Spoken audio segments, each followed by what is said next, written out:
Bonjour à tous et bienvenue sur ma chaîne. Donc sur cette chaîne, je parle de la procédure à suivre pour venir poursuivre vos études en Belgique. Si c'est la première fois que tu arrives par ici et que tu n'es pas encore abonné, n'hésite pas à le faire. Et pourquoi pas de partager la chaîne avec tous ceux-là qui sont susceptibles de s'intéresser aux études en Belgique. Dans cette vidéo, je dois m'adresser aux étudiants camerounais. Cela ne veut pas dire que si tu es gabonais, si tu es ivoirien, si tu es congolais, si tu es togolais, si tu es burkinabé, si tu es marocain, tu ne peux pas regarder cette vidéo. Donc, peu importe ta nationalité, si tu es intéressé par des études en Belgique, regarde quand même cette vidéo. Mais principalement dans cette vidéo, je dois m'adresser aux étudiants camerounais. Pourquoi je m'adresse aux étudiants camerounais? Parce que il s'avère que le cas des étudiants camerounais est actuellement en évaluation par les autorités belges. Pour la simple raison que, premièrement, la communauté estudiantine camerounaise est la plus représentée en Belgique.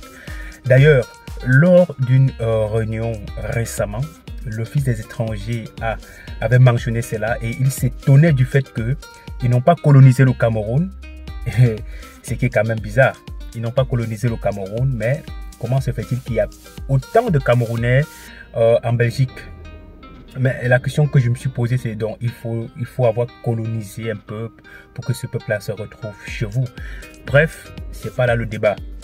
Donc ça c'était le premier fait. Et la deuxième chose, c'est que en Belgique, s'il y a des situations ou alors s'il y a des cas où la plupart des étudiants étrangers se retrouvent, il s'agira bien évidemment des cas camerounais.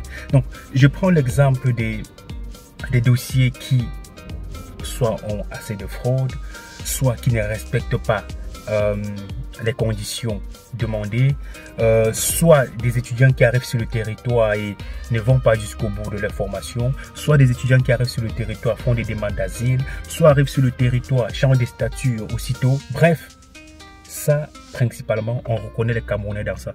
Cela ne veut pas dire que je tire sur la communauté. Ça dépend aussi du système dans lequel on se trouve. Vous savez, ici en Belgique, le système n'est pas favorable aux étudiants étrangers. Ça, il faut le dire. Ça, il faut dire la vérité. Donc, si tu es étudiant étranger en Belgique, il faut savoir que le système ne joue pas à ta faveur. Cela ne veut pas dire qu'il faut se plaindre. Cela ne veut pas dire qu'il faut passer le temps à chialer, à pleurnicher, à se dire voilà, c'est parce que ça aussi fait partie du système que ça ne marche pas, que voilà, que moi étudiant, je dois plonger dans du n'importe quoi. Il faudrait respecter le territoire sur lequel on se trouve. Il faudrait respecter la réglementation. Il faudrait respecter au moins des principes, des valeurs. Donc, je disais que dans cette vidéo, je m'adresse aux Camerounais, car la situation des Camerounais doit de plus en plus s'empirer. Si vous avez constaté, il y a de cela quelques années, Campus Belgique n'existait pas. Mais actuellement, Campus Belgique existe et cela fait bientôt 4 ans. C'est quoi, c'est 2017, un truc comme ça, que Campus Belgique a été mis sur pied. Pourquoi on a mis Campus Belgique sur pied? Parce qu'il fallait filtrer les étudiants qui ont une réelle ambition de venir étudier en Belgique. Donc déjà, cela, à la base, il faudrait qu'on se rassure que ton projet de voyage pour la Belgique est fiable, est fondé sur des valeurs qui vont avec tes ambitions, sur des valeurs qui vont avec tes propres principes. Donc, il ne fallait pas que ça soit juste un visa échappatoire, donc juste pour quitter le Cameroun. Voilà pourquoi on a mis Campus Belgique sur pied. Mais cela n'a pas empêché que, malgré que Campus Belgique soit sur pied depuis quelques années,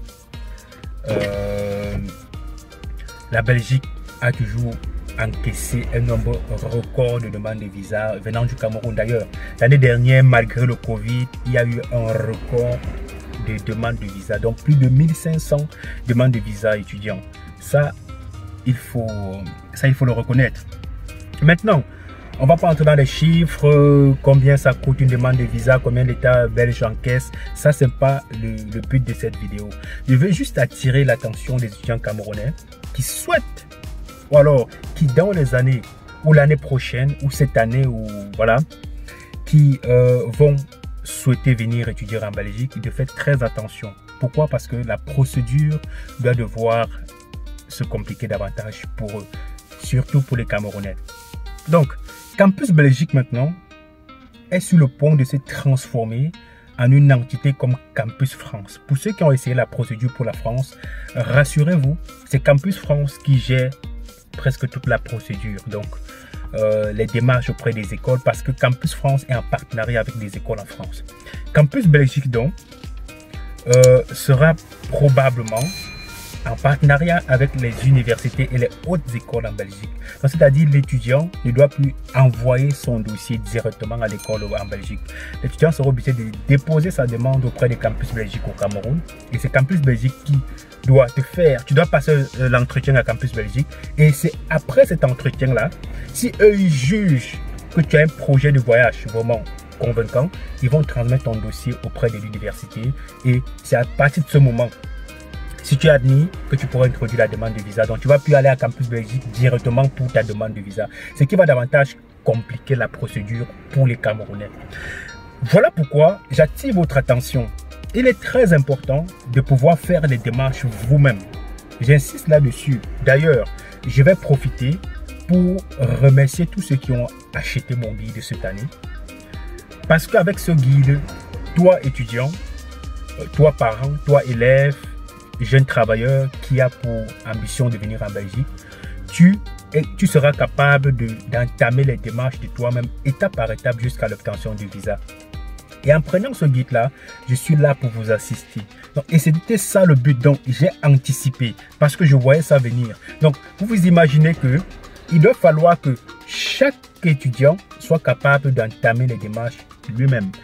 Cela ne va pas empêcher qu'il y ait toujours des intermédiaires, ça c'est sûr, mais ça doit réduire l'impact de l'intermédiaire sur la procédure. Il y a beaucoup de gens qui se prennent pour des experts de la procédure alors qu'en réalité ne maîtrisent pas.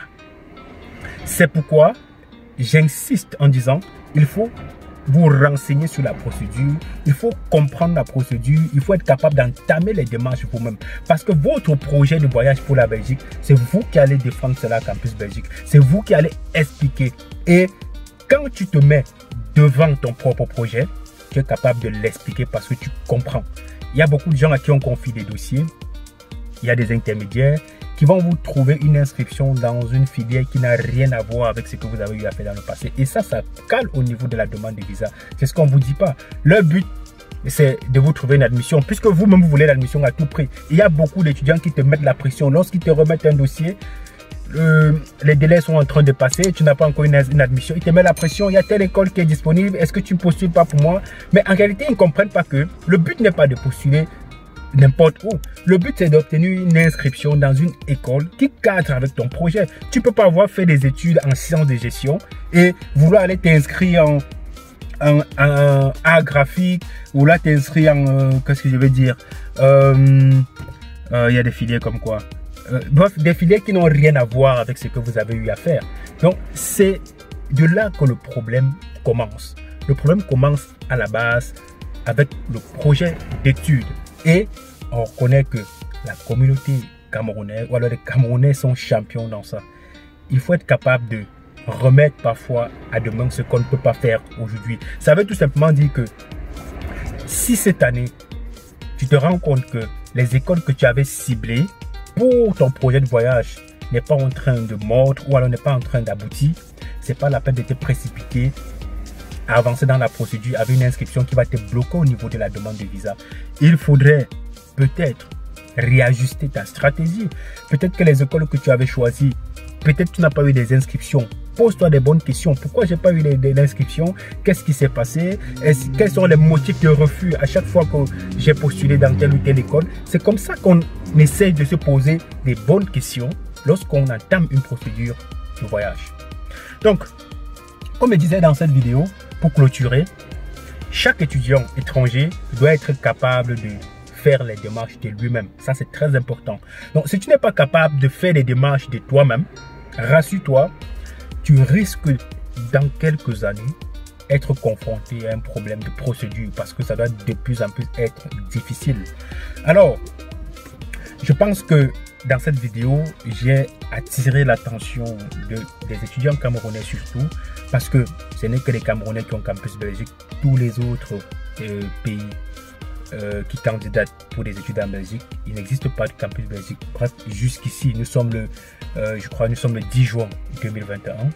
Peut-être que Campus Belgique doit naître dans d'autres pays, mais pour le moment, c'est au Cameroun que ça a commencé. La Belgique se pose tellement de questions sur la situation des étudiants étrangers, principalement camerounais, qui représentent la communauté estudiantine la plus élevée, comme je l'ai dit, et raison pour laquelle il faudrait toujours essayer de se poser des bonnes questions. Alors, si cette vidéo t'a plu, n'hésite pas à lâcher un pouce bleu, donc si tu as aimé la vidéo, et pourquoi pas de partager la chaîne et de t'abonner également à la chaîne pour recevoir toutes mes prochaines publications. Et on se dit à très bientôt pour une autre vidéo.